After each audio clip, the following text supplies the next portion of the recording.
Seguro que a todo el mundo le suena el nombre de La Llorona, ¿verdad?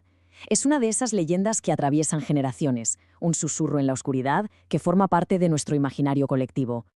Uf, ese lamento. Es un grito que hiela la sangre y que todos, absolutamente todos, reconocemos al instante. Es sin duda el sonido que define una de las historias de fantasmas más famosas del mundo. Y claro, la imagen que se nos viene a la cabeza es siempre la misma, una figura femenina, casi etérea pero a la vez terrorífica, condenada a una pena que parece no tener fin. Estos son los elementos que han alimentado nuestras pesadillas desde pequeños. Aquí es donde la cosa se pone interesante y nos desviamos un poco del camino conocido. Porque, ¿y si esta leyenda es mucho más que un simple cuento para no dormir? ¿Y si en realidad esconde un significado mucho más profundo sobre la identidad y la historia? Vale, vamos a meternos de lleno en esto. La clave de nuestro análisis de hoy es una investigación que propone una idea fascinante. La Llorona no es solo un espectro, sino un símbolo cultural súper complejo que, en realidad, refleja cómo se ha construido la idea de lo femenino a lo largo de la historia de México. Para entender a La Llorona de hoy, no nos queda otra que hacer las maletas y viajar muy, muy atrás en el tiempo. Vamos a explorar sus raíces, mucho antes de la llegada de los españoles, y, bueno, son bastante sorprendentes. Y aquí viene la primera gran sorpresa. El origen de todo esto no es una mujer pecadora, sino una diosa poderosísima, Cihuacóatl, la mujer serpiente. Para los aztecas, ella era una figura de creación, de protección, vamos, una madre divina que cuidaba de su gente. Y aquí, ojo, porque este es uno de los puntos clave de todo el asunto. Ese grito que los antiguos mexicas escuchaban por las noches no era el de una madre arrepentida por haber cometido un crimen terrible, era algo completamente distinto. El lamento original, según lo que recogen los códices, era una advertencia. Cihuacóatl no lloraba por algo terrible que había pasado, sino que alertaba de un futuro catastrófico, la inminente caída del imperio azteca. Esta es la pregunta del millón, la que nos ayuda a entender la increíble transformación de este mito. ¿Qué pudo pasar? ¿Qué evento histórico fue tan potente como para convertir a una deidad venerada en una figura de terror y de condenación? Pues la respuesta, como en tantas otras cosas, está en un evento que lo cambió todo, la conquista. La llegada de los españoles no solo alteró el mapa político, sino que reescribió por completo el universo de símbolos y la cultura del Nuevo Mundo. Claro, este cambio no ocurrió de la noche a la mañana. Como se puede ver aquí, el mito fue mutando poco a poco. La diosa prehispánica se fue mezclando con nuevas figuras, con nuevas ideas, hasta que dio forma a la Llorona que ha llegado hasta nuestros días. Es que el contraste es brutal, si lo pensamos bien.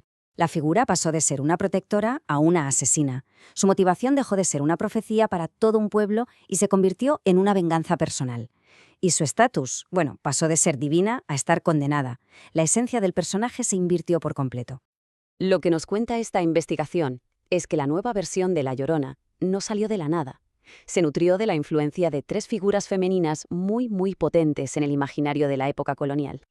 Por un lado tenemos a Eva, que claro, aporta toda la idea del pecado original y el castigo. Luego está Lilith, que en la tradición judía es esa mujer rebelde, pasional, que se niega a someterse. Y finalmente la Malinche, una figura histórica complejísima, que suma al mito las ideas de traición, el ser madre de una nueva raza y el abandono. Juntas crearon un cóctel simbólico potentísimo. Vale, ahora que entendemos un poco mejor cómo ha evolucionado, vamos a hacer de detectives y analizar los símbolos más importantes de la leyenda, tal y como se desglosan en la investigación, porque cada elemento tiene un doble significado.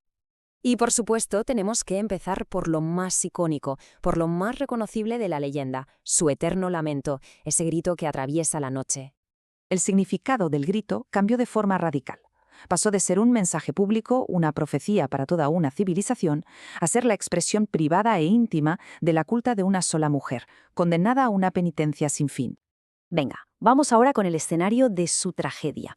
El segundo elemento clave en la leyenda es, cómo no, el agua.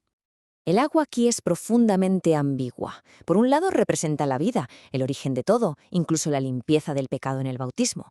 Pero en la leyenda es también el lugar de la muerte, la tumba líquida de sus hijos y el camino por el que vaga sin descanso. Esta dualidad es fundamental para entenderla. Y finalmente tenemos que fijarnos en su atuendo, que es tan distintivo como su lamento. ¿Por qué siempre se la imagina con un vestido blanco? Pues de nuevo nos encontramos con una contradicción. El blanco puede simbolizar la pureza, la inocencia, quizá la de una novia que ha sido traicionada. pero al mismo tiempo es el color de la muerte, de la mortaja que envuelve a los difuntos. Pureza y condena en una sola prenda. Y todo esto nos lleva a la conclusión. ¿Por qué esta historia, con todas sus capas y contradicciones, sigue teniendo tantísima fuerza hoy en día? La conclusión de la investigación es bastante clara. La Llorona ha funcionado como una herramienta cultural, una historia que se contaba para advertir a las mujeres sobre los peligros de salirse de las normas establecidas: el matrimonio, la maternidad, la sumisión. Su castigo eterno servía y sirve como moraleja.